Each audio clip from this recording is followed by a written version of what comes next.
ଶ୍ରୀ ସାଇ ସଚ୍ଚରିତ ପ୍ରଥମ ଅଧ୍ୟାୟ ଗହମ ପେଷିବା କଥା।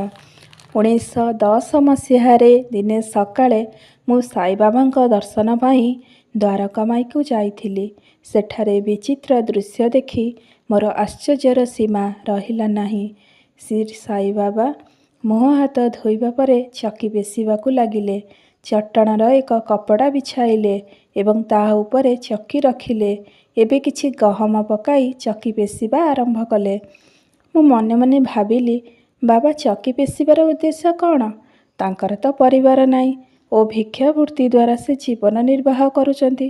ସେଠାରେ ଉପସ୍ଥିତ ଅନ୍ୟ ଲୋକଙ୍କ ମନରେ ମଧ୍ୟ ଏପରି ଭାବନା ଆସିଲା, କିନ୍ତୁ ତାଙ୍କୁ ପଚାରିବାକୁ ବା ସାହସ କରିବ କିଏ?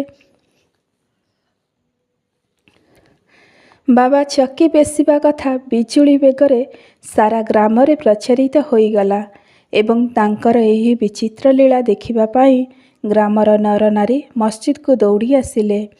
ସେମାନଙ୍କ ମଧ୍ୟରୁ 4 ଜଣ ସ୍ତ୍ରୀ ଲୋକ ଭିଡ଼ ଭିତରୁ ଆଗକୁ ଯାଇ ଚକି ପେଷାରୁ ବାବାଙ୍କୁ ନିବୃତ୍ତି କରି ତାଙ୍କ ହାତରୁ ଚକି ଓ ଚକି ଦଣ୍ଡ ନେଇଗଲେ ଏବଂ ବାବାଙ୍କର ମଧୁର ଲୀଳା ଗାନ କରି ନିଜେ ଗହମ ପେଷିବାକୁ ଲାଗିଲେ। ଏହି ଘଟଣାରେ ପ୍ରଥମେ ତ ବାବା କ୍ରୋଧିତ ହେଲେ, କିନ୍ତୁ ସେମାନଙ୍କର ଭକ୍ତିଭାବ ଦେଖି କିଛି ସମୟ ମଧ୍ୟରେ ଶାନ୍ତ ହୋଇ ମୃଦୁ ହାସ୍ୟ ଦେଲେ। ଗହମ ପେଷୁ ପେଷୁ ସେହି ସ୍ତ୍ରୀ ଲୋକଙ୍କ ମନକୁ ଆସିଲା ଯେ ବାବାଙ୍କର ତ ଘରଦ୍ୱାର ନାହିଁ କିମ୍ବା ସନ୍ତାନ ସନ୍ତତି ବା ଦେଖାଶୁଣା କରିବାକୁ କେହି ଲୋକ ନାହାନ୍ତି। ସେ ନିଜେ ଭିକ୍ଷାବୃତ୍ତି ଦ୍ୱାରା ଜୀବନ ନିର୍ବାହ କରନ୍ତି।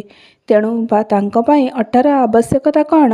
ବାବା ତ ପରମ ଦୟାଳୁ, ଏଇ ଅଟା ହୁଏତ ସେ ଆମମାନଙ୍କ ଭିତରେ ବାଣ୍ଟିଦେବେ। ଏପରି ମନରେ ଭାବି ଗୀତ ଗାଇ ଗାଇ ସେମାନେ ଗହମତକ ପେଷିଦେଲେ। ତତ୍ପରେ ଚକିକୁ ହଟାଇ ଅଟାକୁ 4 ଭାଗରେ ବାଣ୍ଟି ଦେଇ ନିଜ ନିଜ ଘରକୁ ଯିବାକୁ ଉଦ୍ୟତ ହୁଅନ୍ତେ,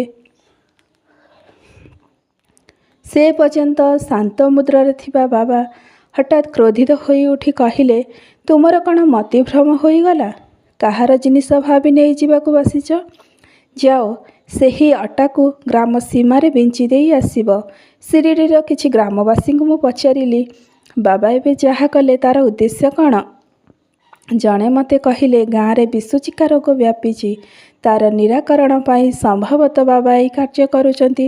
ଏବେ ବାବା ଯାହା ପେଷିବା ଆପଣ ଦେଖିଲେ, ତାହା ଗହମ ନୁହେଁ, ବିଷୁଚିକା ବା ହଇଜା ରୋଗ, ଯାହାକୁ ପେଷି ବାବା ନିର୍ମୂଳ କରିଦେଲେ।